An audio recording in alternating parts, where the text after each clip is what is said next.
క్రీస్తునందు ప్రియమైన Jesus army machine YouTube వీక్షకులందరికీ మన ప్రభువును రక్షకుడైన యేసుక్రీస్తు నామములో శుభవందనాలు తెలియజేస్తూ ఉన్నాను. దేవుడు మిమ్మల్ని ఆశీర్వదించి దీవించునుగాక. మన ఆధ్యాత్మిక జీవితంలో ప్రార్థన చాలా చాలా ప్రాముఖ్యమైనది. క్రైస్తవుడైన తరువాత, క్రైస్తవ్యంలోనికి వచ్చిన తర్వాత, అనగా క్రీస్తులోనికి వచ్చిన తర్వాత ప్రతి ఒక్క వ్యక్తి నేర్చుకోవలసినది ప్రార్థన, చేయవలసినది ప్రార్థన.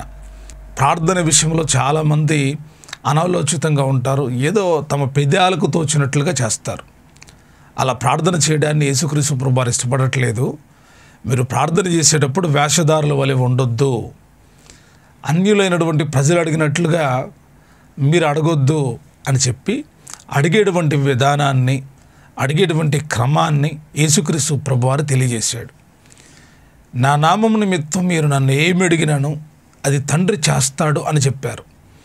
కాబట్టి ఎలా అడగాలో సంఘము తెలుసుకోవాలి, ఎలాగ దేవునికి ప్రార్థన చేయాలో తెలుసుకోవాలి, ఏ విషయాల్లో ప్రార్థన చేయాలో తెలుసుకోవాలి. చాలామంది తెలుసుకున్నప్పటికీ కూడా ఆ రీతిగా నడుచుకోలేనటువంటి పరిస్థితి. చాలామంది ప్రార్థనలు ఎలాగున్నాయంటే స్వార్థపూరితమైనటువంటి ప్రార్థనలు. ఎదుటివాడు బాగుపడితే వాడి నాశనాన్ని కోరుకునే ప్రార్థనలు చేసేవాళ్ళు ఉన్నారు. విచిత్రం ఏంటంటే ఈ రోజుల్లో ప్రార్థన చేయమనంటే ఆ ప్రార్థనలో వారు తమ సొంత వచనాలు పలుకుతూ ఉన్నారు. ఇవి మంచివి కావు. ప్రతి ప్రార్థన పరలోకపు తండ్రి దగ్గరకు చేరుతుందని గుర్తుంచుకోవాలి. ప్రతి ప్రార్థన దేవుడు వింటాడు అని గుర్తుపెట్టుకోవాలి. పాపాన్ని హృదయంలో పెట్టుకొని, అసూయను హృదయంలో పెట్టుకొని, కక్షను హృదయంలో పెట్టుకొని, భేదాలు హృదయంలో పెట్టుకొని, చెడు తలంపుల్ని హృదయంలో పెట్టుకొని ప్రార్థన చేస్తే దేవుడు వింటాడు అనుకోవద్దు. హృదయాన్ని శుద్ధి చేసుకొని ప్రార్థన చేయి. పవిత్రత కలిగి ప్రార్థన చేయి. పవిత్రమైన చేతులు ఎత్తి ప్రార్థన చేయి. పరిశుద్ధత కలిగి ప్రార్థన చేయి. మీ ప్రార్థనకు జవాబు వస్తుంది. దుర్దేశంతో అడగొద్దు, మంచి ఉద్దేశంతో దేవుణ్ణి అడగండి. అయితే ఈ సమయంలో ప్రార్థనకు సంబంధించిన ఒక 5 ప్రాముఖ్యమైన విషయాలు మీకు తెలియజేస్తాను. అంటే మనం ఎప్పుడు వింటానే ఉంటాం. ఆత్మను బలపరచుకోవడానికి దేవుని వాక్యం ఎప్పుడు ఏ రీతిగా మాట్లాడినా మరలా నువ్వు స్వీకరించి ఆత్మలో బలపడాలన్నదే దేవుని యొక్క వాంఛ. నువ్వు ఆత్మలో ధైర్యంగా ఉండాలి, నువ్వు ఆత్మలో పరిశుద్ధంగా ఉండాలి, ఆత్మలో పవిత్రంగా ఉండాలి. ఎప్పుడైతే ఆత్మలో పవిత్రంగా ఉంటావో శరీర పవిత్రత నీలోకి వస్తుంది. శరీరాన్ని కూడా శుద్ధి చేసుకుంటావు. ఎందుకంటే శరీరానికి ఆత్మకు మధ్య పోరాటం జరుగుతుందంట. ఈ పోరాటంలో ఎప్పటికైనా శరీరం ఓడిపోతుంది, ఆత్మే గెలుస్తుంది. అయితే శరీర కార్యాలు చావాలి అంటే నువ్వు ప్రార్థన జీవితంలో బహుబలంగా నిలబడాలి. నువ్వు ఎప్పుడైతే బలంగా నిలబడతావో అద్భుత కార్యాలు చూస్తావు. 5 విషయాలు నేను చెప్తాను. 5 విషయాల్లో మొట్టమొదటిది లూకాసు వార్త 6వ అధ్యాయం 28వ వచనం ఈ రీతిగా ఉందో చదువుతున్నాను, గమనించండి. మిమ్మల్ని శపించు వారిని దీవించుడి, మిమ్మల్ని బాధించు వారి కొరకు ప్రార్థన చేయుడి. అంటే ప్రార్థనలో చాలా అంశాలు ఉన్నాయి. ఆ పార్ట్స్ అని నేను చెప్పట్లా. ఒక 5 ప్రాముఖ్యమైన విషయాలు. మనము ఎవరి కొరకు ప్రార్థన చేయాలంటే మనలను బాధించే వాళ్ళ కొరకు ప్రార్థన చేయాలి. అదేంటండి, ఎవరైనా మనల్ని బాధ పెడితే వెంటనే రియాక్టింగ్ ఎలా ఉంటుంది? మనం కూడా వాళ్ళని బాధ పెట్టాలనుకుంటాం. ఎప్పుడైనా చూడండి, ఎవరైనా మనకి కీడు చేశారనుకోండి, వెంటనే ఏమనుకుంటారు చెప్పండి? పోతే పోనీలు అనుకునేవాళ్ళు కొద్దిమంది. కానీ వెంటనే కీడుకు ప్రతికీడు చేస్తారు. మేలుకు కూడా కీడు చేసేవాళ్ళు ఉన్నారు, కీడుకు ప్రతికీడు చేసేవాళ్ళు ఉన్నారు. ఇవి దేవుడికి ఇష్టం లేదు. లోకంలో ఉన్నవాళ్ళు ఆ రీతిగా చేస్తారు. లోకంలో ఉన్నవాళ్ళు దెబ్బకి దెబ్బ తీసేమరా అంటారు. కానీ దేవుని పిల్లలు అలాగ చేయడానికి లేదు. దేవుని పిల్లలు ఏం చేయాలి? మిమ్మల్ని ఎవ్వరు బాధ పెట్టినా, బాధ పెట్టడం అంటే రకరకాలుగా బాధ పెట్టేవాళ్ళు ఉంటారు. మనం మంచిగానే ఉన్నాం, కానీ రకరకాలుగా అంటే సూటిపోటి మాటలతో బాధ పెట్టేవాళ్ళు, బూతులు తిట్టి బాధ పెట్టేవాళ్ళు, ఇంటి మీదకి వచ్చి దౌర్జన్యం చేసి బాధ పెట్టేవాళ్ళు, రకరకాలుగా అబద్ధ ప్రచారాలు చేసి బాధ పెట్టేవాళ్ళు. బాధలు రకరకాలండి. ఎన్ని బాధలు వస్తాయో మనిషికి. నాకే ఈ బాధలు ఎందుకు వస్తున్నాయి అంటారు.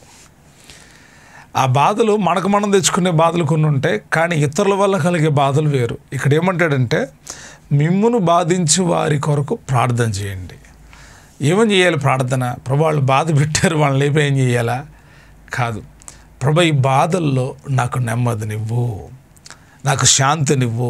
ఎందుకంటే బాధలను తట్టుకోవడం, బాధలను భరించడం మనకు చేతనైతే మనం అన్నిటిలో అత్యధికమైన విజయాన్ని పొందుతాం. ఆమేన్. అలా జరుగునుగాక. బాధలను భరించడం. ఇప్పుడు నాకు ఒక గాయమైంది, ఈ బాధను నేను భరించగలుగుతున్నాను. ఓకే, ఇది నా శరీరంలో నాకు కలిగిన బాధ. కానీ ఎవడో పనికిమాలినోడు అబద్ధాన్ని చెప్తున్నాడు. ఇదిగో రాజేష్ పాస్టర్ ఇలాంటోడు అలాంటోడు అని ఏవో 4 మాటలు చెప్తున్నాడు. అప్పుడు బాధ అనిపిస్తుంది కదా, వీడికేం మాయరోగం వచ్చిందా, ఈ పనికిమాలినోడు ఎలాగ చెప్తున్నాడు, చెడ్డ మాటలు చెప్తున్నాడు అని బాధ వేస్తుంది. అప్పుడు నేనేం చేయలే, నేను కూడా అతను ఎటువంటి వాడో, అతని హిస్టరీ ఏంటో, అతని బ్యాక్గ్రౌండ్ ఏంటో కనుక్కొని, లేకపోతే నాకు తెలుసు అనుకో, అతని గురించి కూడా నేను చెప్పాలి. అప్పుడు అదేమవుద్దంటే వాడు గడ్డి తిన్నాడు కాబట్టి నేను గడ్డి తిన్నవాడిని అవుతా. అలా మనం చేయకూడదు సుమా. చెప్పుకోనండి, నో ప్రాబ్లం.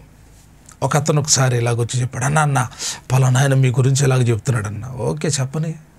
ఏంటన్నా మీరు ఎంత సింపుల్గా మాట్లాడుతున్నారు, నాకు మీ గురించి చెప్తుంటే ఒళ్ళు నెక్కబొడిచింది, దవడు మీద పెట్టి కొడదాం అనిపించింది అన్నాడు. ఎందుకు కొట్టాలి చెప్పుకొని. ఏంటన్నా మీరు అలా మాట్లాడతారు? మనం దేవుడి పిల్లలు, మనం కీడుకు ప్రతికీడు చేయలేం. చెప్పుకొని. నాకు ఒకటి తెలుసు, నన్ను పబ్లిసిటీ చేయాలనుకున్నారు, చేయని, మంచికో చెడుకో చేయని.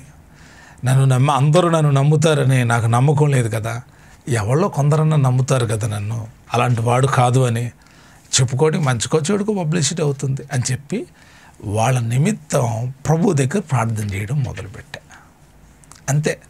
ఏం నేర్పించాడు యేసయ్య అంటే, మీలో ఎవళ్ళైనా బాధపడుతున్నారంటే మీ బాధకు కారణమైన వాళ్ళ కొరకు మీరు ప్రార్థన చేయండి. రెండవదిగా యేసుక్రీస్తు ప్రభువారు అంటున్నాడు, లోకాసు వార్త 21:36. కాబట్టి మీరు జరగబో వీటినెల్లా తప్పించుకొని మనిషి కుమారుని ఎదుట నిలబడటకు శక్తి గలవారగునట్టు ఎల్లప్పుడూ ప్రార్థన చేయొచ్చు మెలకువగా ఉండుడని చెప్పాను. వీటినన్నిటిని తప్పించుకోవాలంటే ప్రార్థనేనంట. దేవుని ఎదుట నిలబడాలంటే ప్రార్థనేనంట.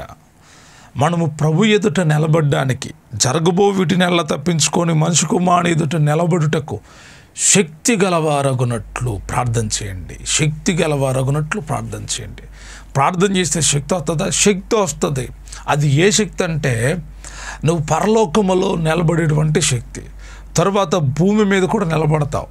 ఏంటి, ఎలా నిలబడతావంటే, కొన్ని కార్యాలు జరగబోతున్నాయి, వీటన్నిటిని తప్పించుకొని నువ్వు నిలబడతావు.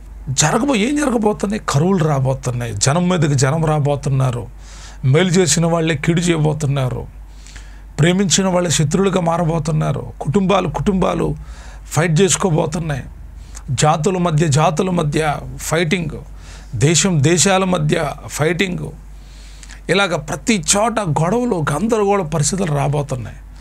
ఒక పక్క మానవృత్తి ఇలా జరుగుతుంటే, లోకంలో ఏం జరుగుతుందంటే తుఫానులు, నీళ్లు లేని పరిస్థితి, కరువు, అక్కడక్కడ భూకంపాలు, ఇవన్నీ ప్రభు యొక్క రాకడకు సూచనలు. వీటన్నిటి నుంచి మీరు తప్పించబడాలి, వీటన్నిటిలో మీరు కాపాడబడాలి, పరలోకంలో ఉండాలి అంటే మీరు ప్రార్థన చేయాలి. యేసయ్య అదే చెప్పాడు. కాబట్టి శక్తి గలవారగునట్లు, ఎక్కడ దేవుని ఎదుట నిలబడడానికి శక్తి గలవారగునట్లు మెలకువగా ఉండి ప్రార్థన చేయండి. ఇది రెండవ విషయం. మూడో విషయం చెప్తున్నాను. యేసు ప్రభువారు శిష్యులకు చెప్పాడు కదా, ఇదిగో మీరు శోధనలో ప్రవేశించకుండానట్లు మెలకువగా ఉండి ప్రార్థన చేయండి. ఆత్మ సిద్ధమే కానీ శరీరము బలహీనమని పేతురుతో చెప్పి పేతురును ధైర్యపరుస్తున్నాడు. ఈ విషయం మత్తయి సువార్త 26:41 ఉంది. ఆయన శిష్యులకు చెప్పిన మాట ఏంటంటే, శరీరం బలహీనమే కానీ ఆత్మ ఎలా ఉండాలంట? సిద్ధంగా ఉండాలి. మీరు ఎలా ప్రార్థన చేయాలని చెప్తున్నాడు? మీరు శోధనలో ప్రవేశించకుండా, శోధన మీ దగ్గరకు రాకమునిపే మీరు శోధనలోకి వెళ్లకుండా మమ్మల్ని తప్పించయ్యా అని ప్రార్థన చేయాలి. ఎంతమంది ప్రార్థన చేయగలుగుతున్నారు? శోధన వచ్చిన తర్వాత అయ్యో ప్రభా ప్రార్థన చేసుకుంటే బాగుండేదయ్యా అనుకుంటున్నారు. ఒకరికి యాక్సిడెంట్ అయింది, అడిగాను, ఈరోజు ప్రార్థన చేశారు? అయ్యో చేయలేదు.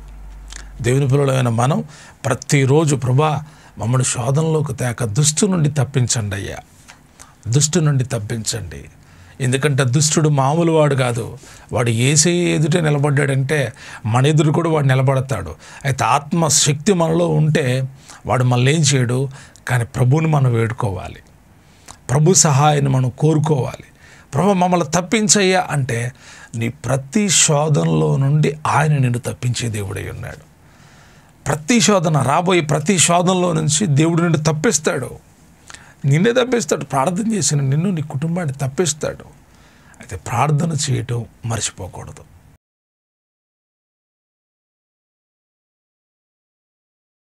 లూకాసు వార్త 10వ అధ్యాయం 2వ వచనం.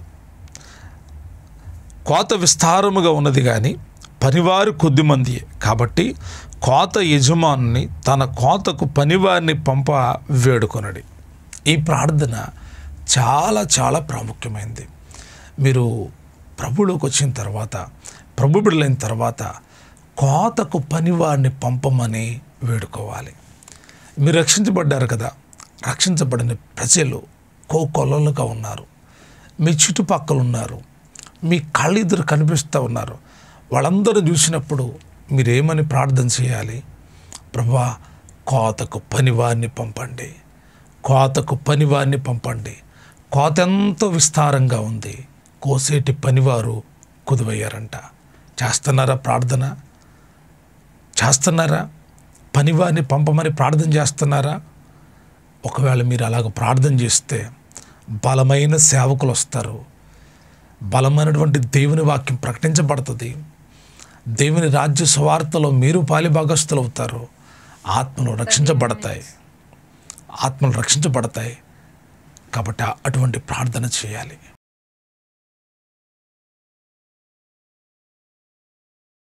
తర్వాత మనం గమనిస్తే పౌలు గారు అంటాడు, మనం సంపూర్ణ భక్తియు మానవీయత కలిగి నెమ్మదిగాను సుఖముగాను బ్రతుకు నిమిత్తం అన్నిటికంటే ముఖ్యముగా మనుషులందరి కొరకు, రాజుల కొరకు, అధికారుల కొరకు విజ్ఞాపనలు, ప్రార్థనలు, యాచనలు, కృతజ్ఞతలను చేయవాలని హెచ్చరించుచున్నాను.